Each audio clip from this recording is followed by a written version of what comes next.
On a warm evening in May 2007, the world was introduced to one of the most chilling mysteries of modern times, the disappearance of 3-year-old Madeleine McCann.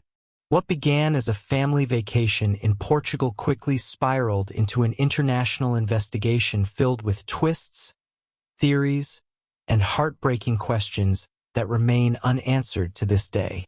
Chapter 1: A Family Holiday.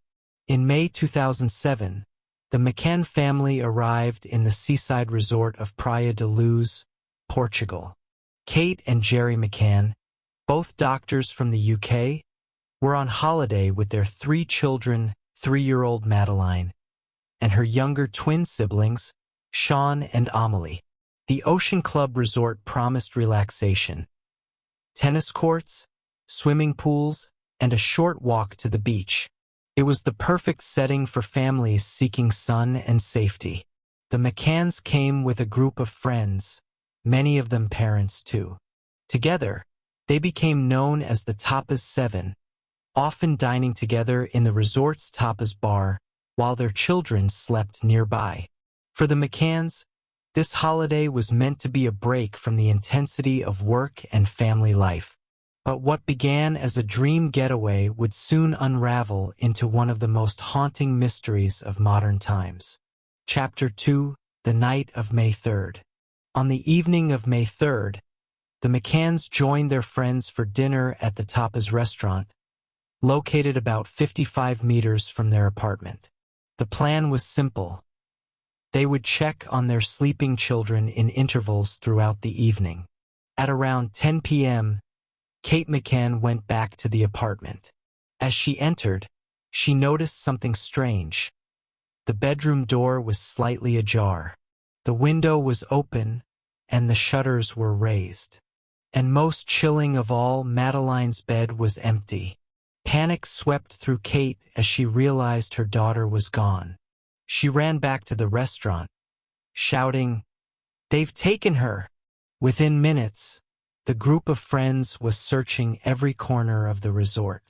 Neighbors, tourists, and staff joined in, but there was no sign of the little girl. In the space of a few minutes, the McCann family's life had been shattered. Chapter 3: The First Hours. The first hours after a child's disappearance are critical. Yet in Praia da Luz, the initial response was marked by confusion and mistakes. Local police, the Policia Judiciary, arrived but underestimated the severity of the case. Believing Madeleine might have wandered off, the search was slow and disorganized.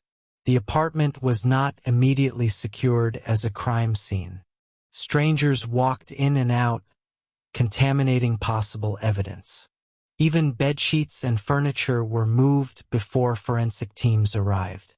Roadblocks were not set up until hours later. The border with Spain, just a short drive away, remained open. In those crucial first hours, if Madeleine had been abducted, she could already have been far from the resort. By morning, the case had escalated. Flyers with Madeleine's photograph were distributed. The McCanns gave their first statements, and the world's media began to descend on the small Portuguese town. Chapter 4: The Media Storm. Within 24 hours, the disappearance of Madeleine McCann had become international news. Reporters, photographers, and camera crews swarmed Praia da Luz. The image of a blonde-haired, wide-eyed 3-year-old spread across television screens and newspapers worldwide. In part, this attention was fueled by the McCanns themselves. They understood that public awareness could be their greatest ally. Kate and Gerry appealed directly to the press, showing photographs of Madeleine, speaking with raw emotion, and pleading for her safe return. Soon, celebrities and world leaders lent their support. Pope Benedict XVI met the McCanns in Rome and blessed a photograph of Madeleine. Football stars wore wristbands with her name. The campaign Find Madeleine raised millions. Yet, with the spotlight came pressure. Every move by the McCanns was scrutinized. The family found themselves caught between unimaginable grief and relentless cameras, living in a surreal nightmare played out in public. Until the truth is uncovered, her name and her story will never be forgotten. Stay tuned for full video and don't forget to subscribe if you enjoyed listening.